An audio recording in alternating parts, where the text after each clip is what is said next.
Once again, the Queen of Consorts surprises us, but not in a good way. Made lurid and false claims about the royal family, which played on her fears and fueled paranoia.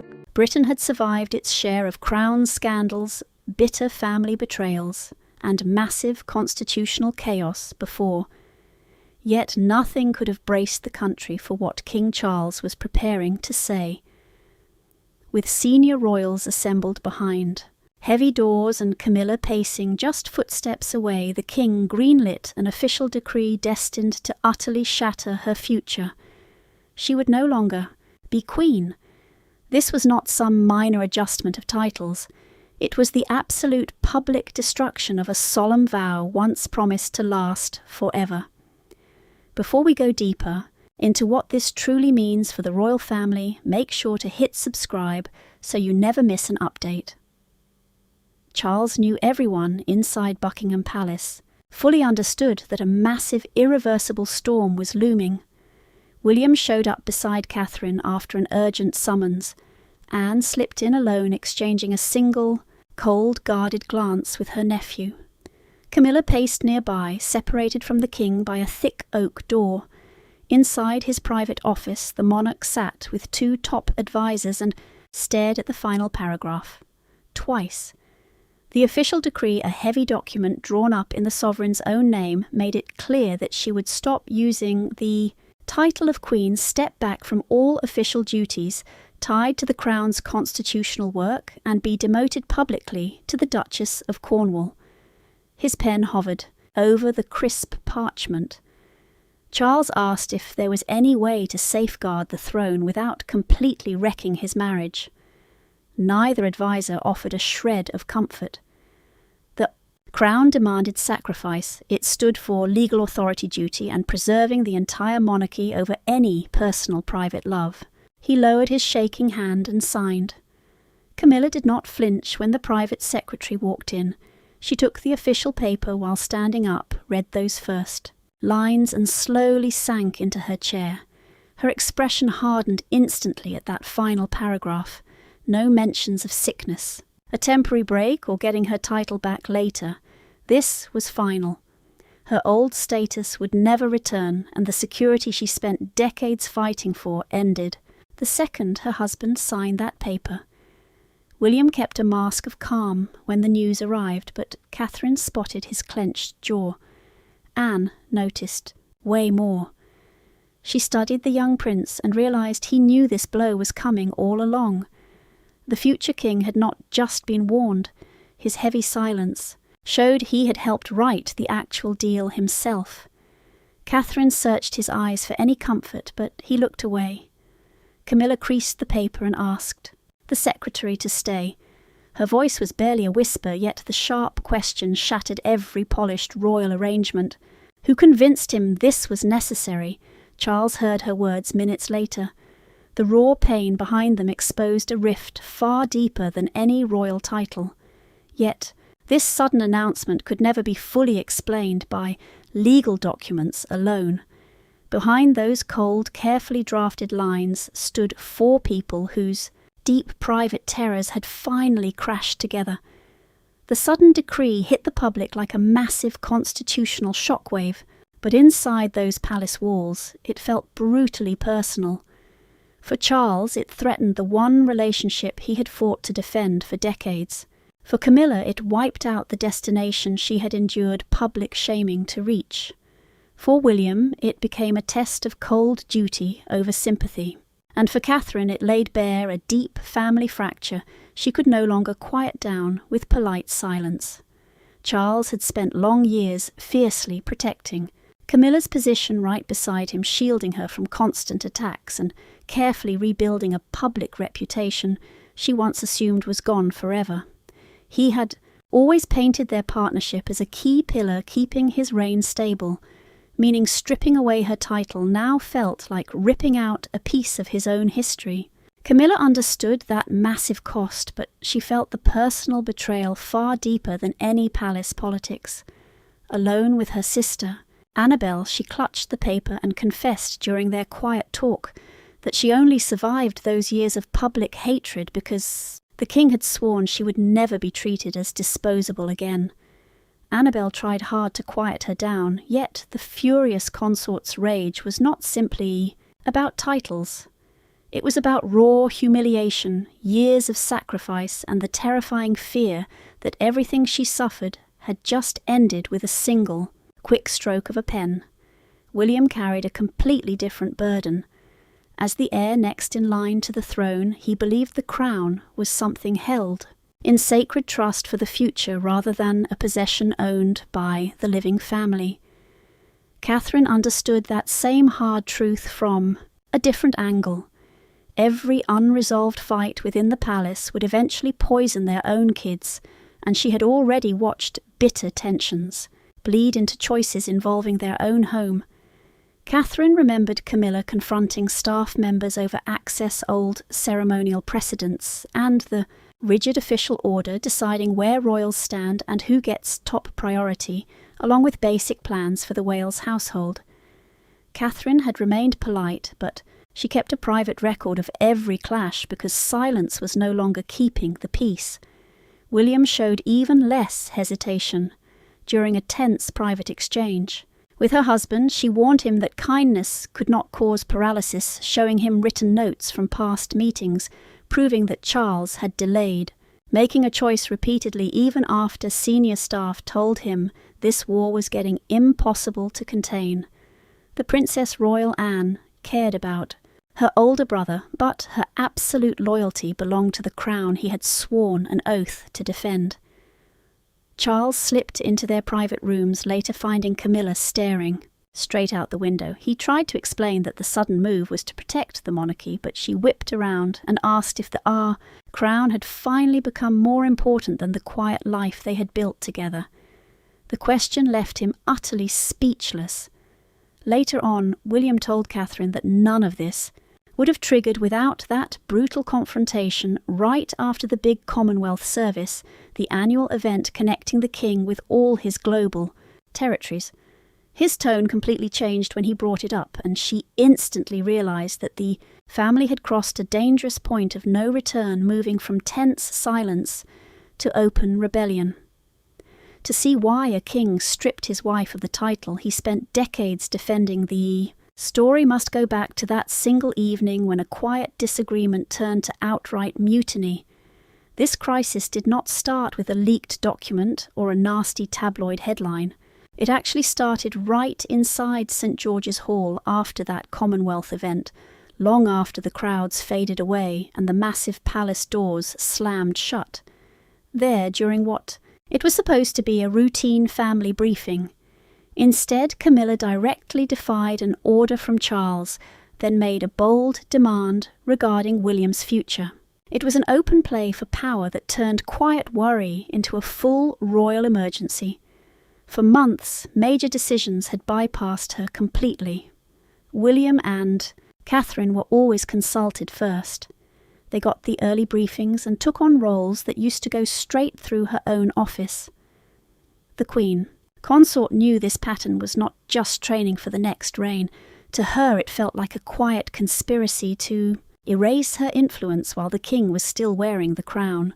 The Commonwealth ceremony, a massive event celebrating global nations, tied historically to Britain, made that deep fear impossible to ignore. During a long line of diplomatic greetings, palace staff repeatedly bypassed Camilla to ask Catherine for direction. The younger royal managed it with ease, and the glowing praise that followed only fed Camilla's building resentment. Catherine had not actively asked for this sudden spotlight, but she knew why it mattered. Every smooth public event built confidence in the next reign, while any drama around the current crown made transition plans much more urgent. Camilla took that boiling anger straight into the private briefing inside St. George's Hall, the massive stateroom at Windsor Castle. Charles expected a quick debrief.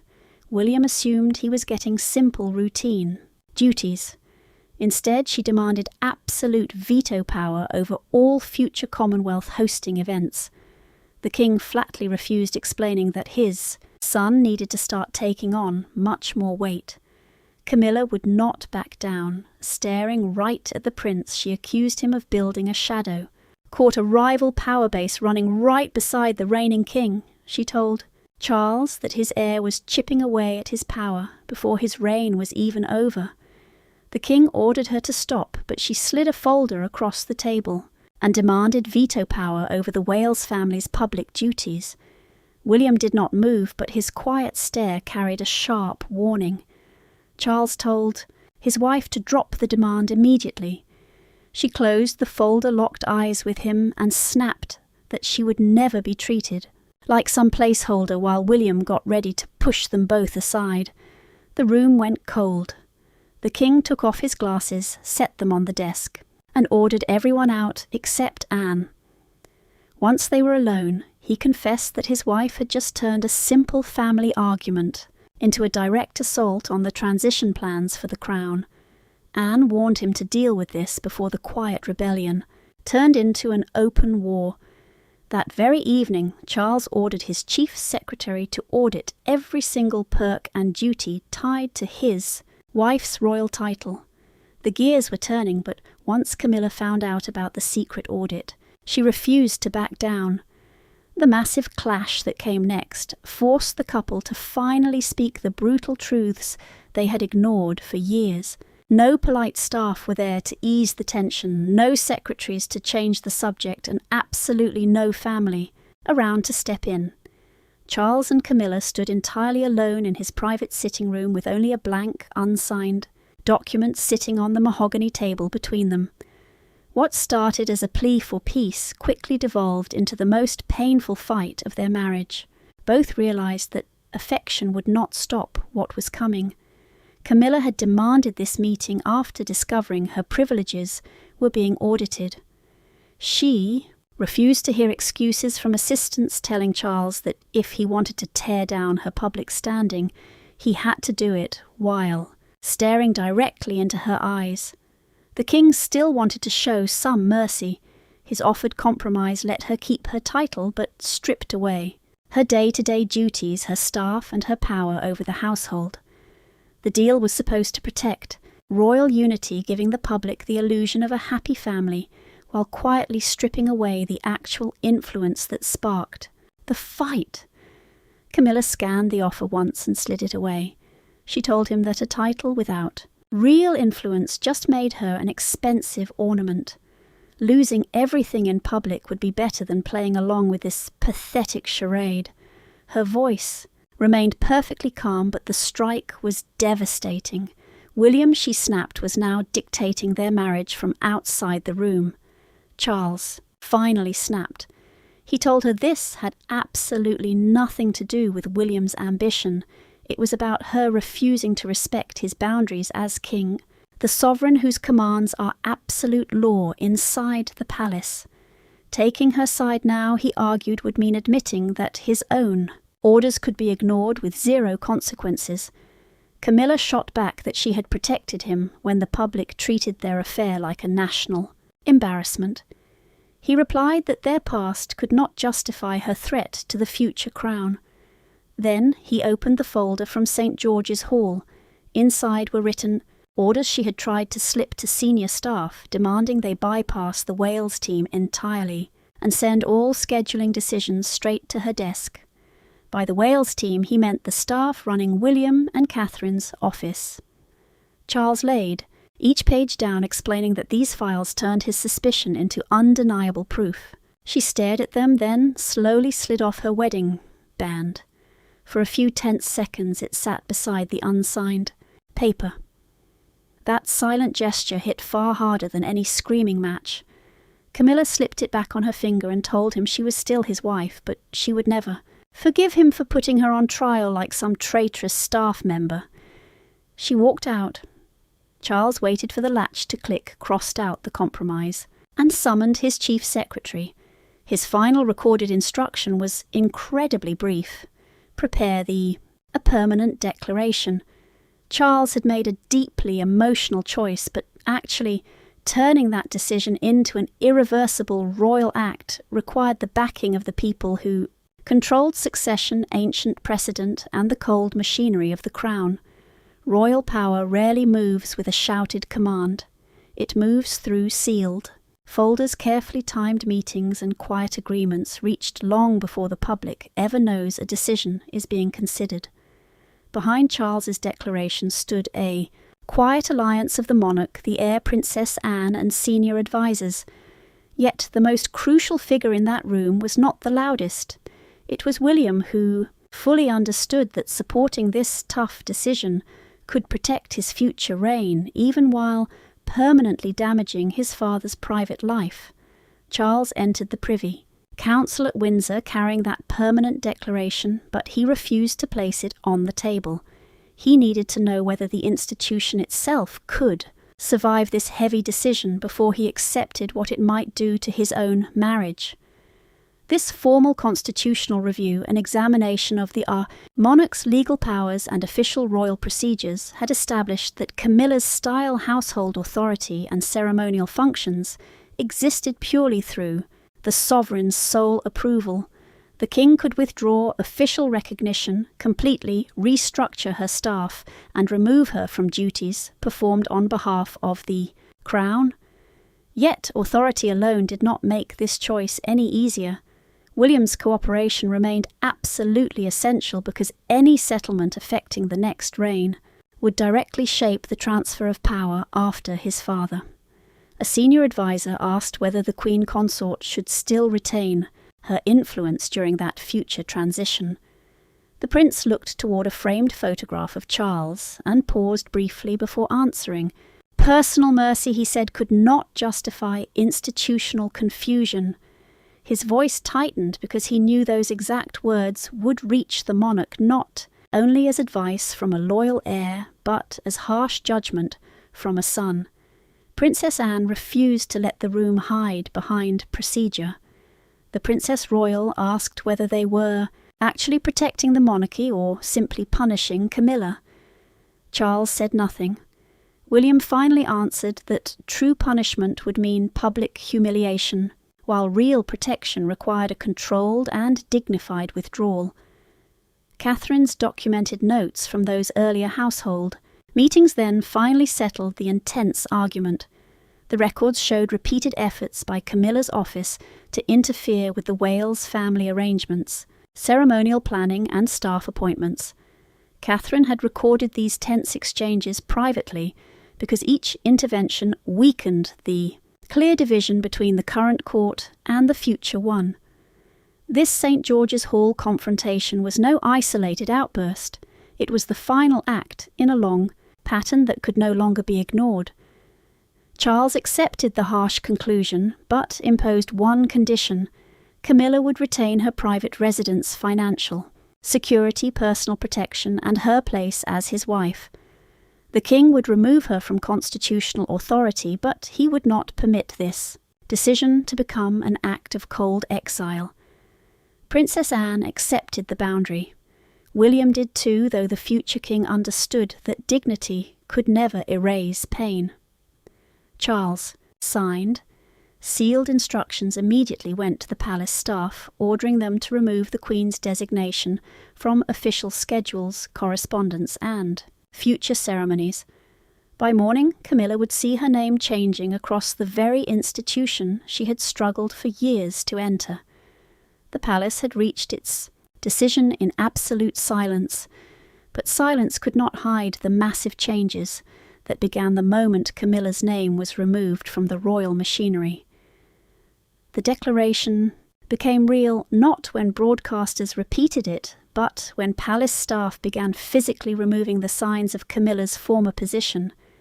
Her diary was completely rewritten. Her official engagements disappeared. Letters once addressed to Her Majesty returned bearing a totally different style. Each alteration seemed procedural almost, bloodless. Yet together they dismantled the identity she had spent decades building and forced everyone around her to confront the heavy human cost of royal discipline. Camilla's household began shrinking before breakfast. Her constitutional briefing stopped meaning she would no longer receive the official information given to royals carrying out duties for the sovereign, and engagements once assigned to her were quickly transferred to Anne, Catherine, and other working members of the family. King Charles ordered every single change to be handled with dignity. There would be no eviction, no removal of private protection, and no statements suggesting their marriage had ended. The king wanted the institution separated from his wife's authority, not his wife, erased entirely from his life.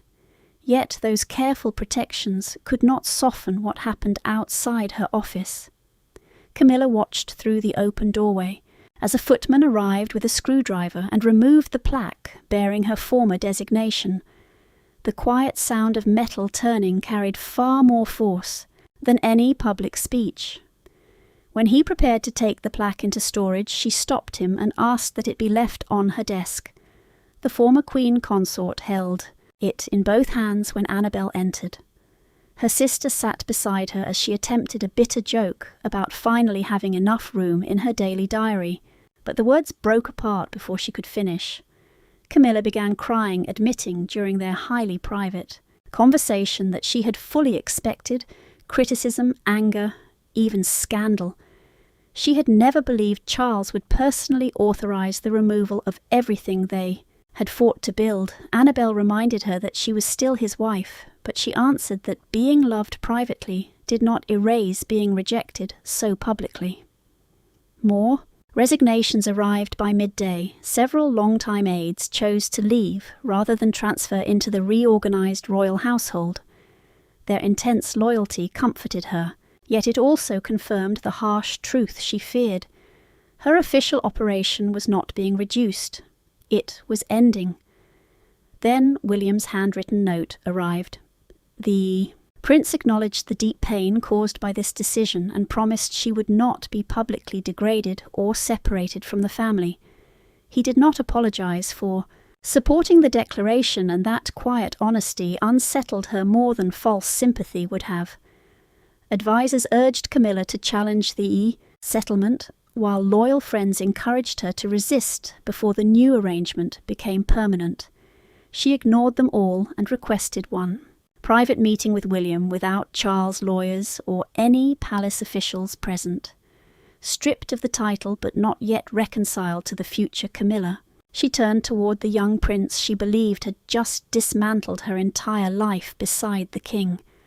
For decades, Camilla and William had spoken only through formal ceremony, family obligations, and a cold, carefully managed politeness.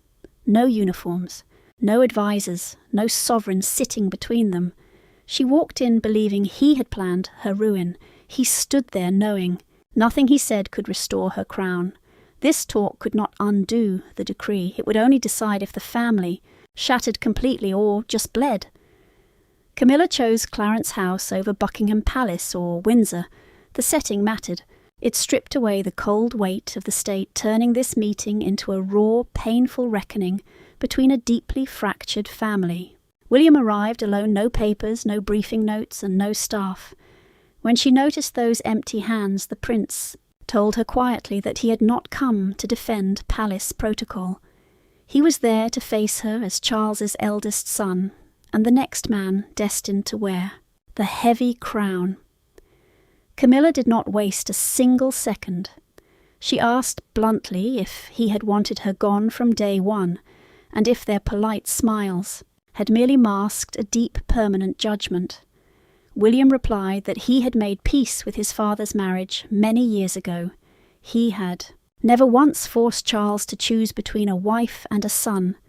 Yet the heir simply could not tolerate two competing powers fighting over the crown. Two rival courts would only confuse the household, weaken the current king, and leave his own future reign poisoned before it even started. The truth stung, yet it was not spoken in anger. William then acknowledged exactly what she had survived to stand beside the king. He told her the household fully recognized those decades of public hatred, the brutal press and the quiet strength she gave Charles when his life felt fragile. He told her losing her title could never erase that massive sacrifice. Camilla had braced for a fight. This quiet validation actually shook her much more. Her anger faded. She quietly admitted during their talk that sheer desperate fear had driven her actions. Catherine's rising profile and William's growing responsibilities made her feel like she was slowly vanishing. Each demand for power had been a desperate bid to secure her place before the crown shifted. The rigid constitutional line, that absolute order deciding who holds supreme royal power, could never include her once Charles was gone. William answered, but the family itself still could. He promised she would keep her quiet, space beside her husband and inside their private lives, even if she was barred from royal decisions. Following a heavy silence, Camilla agreed to let the decree stand. She begged only that her husband never be forced to publicly cast her aside. The prince gave his word, one last choice. She would stand beside the king one final time, not as his queen, but simply as his wife, showing the public that her stepping down was not some bitter abandonment. This quiet truce stopped an outright war in the court. Still, the public had yet to witness how Camilla would walk out into the light without that title beside her name. By morning, the shocking news had leaked completely, paralysing the nation. TV networks cancelled their regular shows. Newspapers tore up their front pages. Crowds gathered outside the palace gates, trying to read the mood of every black car driving past. Many called this fall overdue. Others saw it as a bitter act of cruelty. But a single photograph, Camilla standing near Charles without her title, would soon quiet the loudest debates and completely capture the moment. TV commentators called the sudden decree the most radical shift in the status of a living royal consort in modern times. A royal consort is merely the partner of the ruler, tasked with supporting the crown while holding absolutely no actual constitutional authority. Reporters debated whether the king acted out of raw survival or simply bent under intense pressure from his own children. The palace's official statement tried to quiet the media storm. It stated that Camilla remained the king's loving wife and a beloved family member, but she would never again perform any official or ceremonial duties as queen. Her loyal supporters defended a woman who had survived decades of brutal public scrutiny, while critics argued the crown could never survive two rival power centres. By noon, Charles was branded both hero and villain across the country. Many praised him for putting duty above personal feelings. Others condemned him for stripping away the rank he spent years fiercely protecting. Catherine watched the fallout from inside Kensington Palace. Sitting next to William, she worried the public would blame her own rising prominence for this sudden ousting. The princess knew that any future appearance as the next queen would now look like cold, calculated ambition instead of duty. William took her hand, reminding her that shielding the crown often meant taking the hit in silence. The prince knew the deep cruelty of saying nothing, but he knew any public defence would only reveal the messy family war they tried so hard to hide. Outside Buckingham Palace, the hostility quickly became real. A crowd gathered beneath a massive headline screaming the words, "The Queen no more," right above a picture of Camilla stepping out of Clarence House. Voices rose, cameras clicked, and then her car neared the gates. The crowd went dead silent. Hours later, she stepped out beside Charles to leave the building. Camilla walked precisely half a step behind her husband, stripped of the royal symbols that once marked her. Status. Those royal symbols, the badges and formal signs that show a person's official rank, were completely gone. At the car, the king turned, reached out, and waited for her to sit before sliding in beside her. The small gesture restored no titles and reversed no decrees, but it completely shifted the mood. The nation understood that Charles had removed Camilla from the official institution of queenship, but never from his life. As the shouting stopped and the heavy iron gates closed, just one final question remained. What had this sacrifice actually saved? What did it ruin? And what did her surrender really reveal? About the crown, Camilla's path forward was finally set in stone. She would never be queen again. Her personal staff was packed up, her political grip cut off. The title she once thought meant real, permanent acceptance was ripped away by the exact man who had fought the hardest to win it. But this public blow meant something far deeper. It was not about making her crawl. It was about the brutal, bleeding line Charles drew between the woman he loved and the crown he swore to protect. Camilla formally signed herself away as the Duchess of Cornwall, letting go of every duty a queen should hold. That style was her official label, the way the world had to speak to her. Accepting it meant the ink was dry. Palace. Calendars were wiped clean, duties were handed off, and nobody said a word. William's path to the throne was suddenly clear. Catherine's future was safe from any rival power, and the palace fell back into a single brutal line of authority under the king. Charles knew what he had saved, but he felt hollow. Once the papers landed on his desk, he went straight to their private rooms, found Camilla, and told her the crown was safe. He spoke quietly, almost too carefully, because the cost of those words hung heavy between them. She whispered back that she once believed. Getting that crown washed away all those years of public hate, the tabloid slurs, the rejection. Now she knew that staying with him, without it, would take a much uglier, harder kind of bravery. Charles took her hands. This paper ruled the state, not his heart. The crown stood for raw power duty and the cold machinery of the state. He had cut that machinery completely away from the love they still had left. Camilla picked up her old official nameplate, slid it slow into a desk drawer and clicked it shut. Then she sat down, to eat with him, not as some royal icon, but just as his wife. The marriage held together, but the foundation had shifted. At the family's next private dinner, William walked straight up to her before she could escape. He greeted her warmly, standing right there long enough to make his point clear. There was no real love, but the open warfare had finally dissolved into a tense, quiet truce, with hard boundaries. She took the peace offering, and he accepted. She was staying. Losing the title ended her reign, but it did not destroy her life in the palace.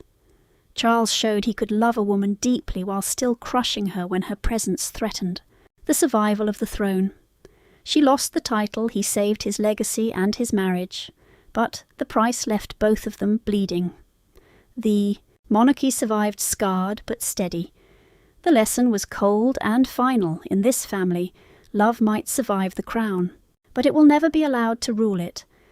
The papers were signed, the crown given up, and they all moved on, permanently scarred, but no longer tearing themselves apart over who held the true power of the crown. Thanks for being here, and don't forget to hit like and subscribe. We will see you in the next video.